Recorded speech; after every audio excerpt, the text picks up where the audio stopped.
afternoon. Good afternoon, ma'am. Kindly introduce yourself. I'm Florisa Coyos Amoyan, 33 years of age. I have 2 kids already. I have 1 brother and 3 sisters. I am the 3 among us. You're the 3rd in the family. Yes, ma'am. I am the 3rd of the family. Okay, so you're married? Widow, ma'am. I Widow. am a widow. Okay, of how many children? 2. 2 children. Okay. Girl and boy. Okay, did you finish your high school? Yes, ma'am. I have finished my high school. And how about college? Did you take up any course in college? I have finished 4 years in college, Bachelor of Science in Fishery Technology. Okay.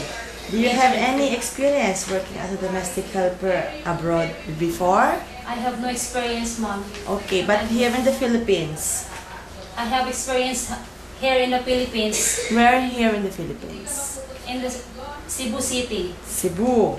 Okay, and what's the nationality of your employer? Filipino. Filipino. And you worked for how many years? 2 years. Did you finish your contract? Yes, ma'am. I have Okay. finished the contract. Okay, and do they have children? 1 ma'am. What age? Months up to 2 years. When you start working with this family, the child is what age? Of what age? Months up to 2 years, ma'am. What do you mean? The baby? The baby Is it a boy or girl? girl. The girl is already 2 years old. Yes, ma'am. When you started with them, she is 2 years old. No, month. Only months. Yes. Newborn baby. Yes, ma'am. Okay, so you work for 2 years, so the baby, the child when you left the family is already 2 years old. Yes, ma'am. Okay, so you know how to take care of The baby. child Yes. or children because Yeah. you are already a mother, right? Yes. Okay, can you tell me how to take care of children? First, ma'am, if the baby is months, see to it that the back of the baby is not too wet because it causes the pneumonia of the baby. And if the baby is crying, see to it that but the baby is hungry or the baby is sick and Or maybe the baby, what else? What's the reason? or the baby is tired or sleeping. Sleepy. Okay. Sometimes if you are going to put the baby into sleep, you have to sing lullaby or nursery rhyme. Do you know any nursery rhyme? Yes, ma'am. Okay, can you sing? I have 2 hands, the left and the right, holding up light, so clean and bright. Clap then softly, 1, 2, 3. Clean little hands are good to see. Okay, thank you. And why do you want to work in Hong Kong?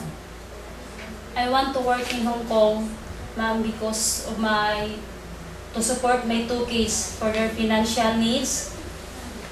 And to bring And them for to their a good education. school. Yeah, for their good education, Yes, right? Yes, ma'am. Okay, and who's going to take, you're a widow, right? Yes, ma'am. Okay, so who's going to take care of your children? My sister, ma'am. Your sister. Okay, so how can you control your homesick? I keep busy.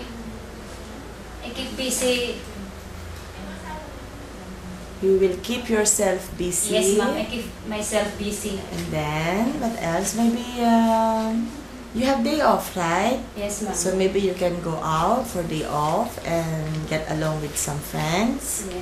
And talking about day off, are you willing to accept day off set by your employer? Yes, ma'am. Even they will give you day off on weekdays? Yes, ma'am. No problem with that. Yes, ma'am. Okay. And are you also willing to finish your contract when you work in Hong Kong? I'm willing to finish my contracts in Hong Kong. And how about they will ask you for an extension? Are you willing to extend your contract? It's good, ma'am, if there is extension. Okay. How about the elderly? Do you know how to take care of an elderly? Yes, ma'am. I know how to take good care of an elderly because I have already my grandparents. Okay, how? Tell me.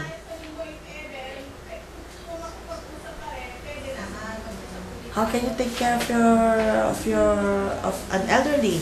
As you have said, you experience it by taking care of your grandparents. Okay, how? Tell me. I see to it, ma'am, that he sleep in a good. You will assist them in taking care of medicines. Yes, ma'am. Can you walk with them? For example, they want to go to the park or to have a short exercise. Yes, ma'am. Are you patient Yes, in taking care of an elderly? Yes, ma'am. I have patience. Okay, and do you know how to cook? I know, ma'am. I know how to cook. How about Chinese food? Do you know any Chinese food? Yes, ma'am. Okay, like what? Like spaghetti, ma'am. Is there? Yes, some children in Hong Kong likes spaghetti, but they prefer noodles. Do you know how to prepare or how to cook noodles? Oh, yes, ma'am. And how about the steamed fish or the vegetables? I know them, ma'am. For example, congee. Maybe it's a Filipino way, but it's almost close. Congee. Do you know congee? Yes, ma'am. You know that? Yes, ma'am. Do you know how to do it? How to make it? Yes, ma'am. Okay. Can you do marketing? I know, ma'am. Okay. And can you give me a short message for your future employer? Yes, ma'am. Hi, ma'am. I'm Florissa. I'm a widow.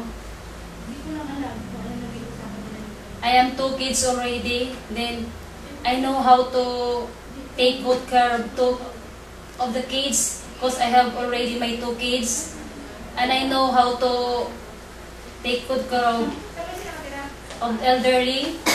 I know how to cook. I know how to wash the car. I know how to clean your home. And I know how to care the pets. And What can you tell your future employer? What kind of person are you? I work hard, ma'am. And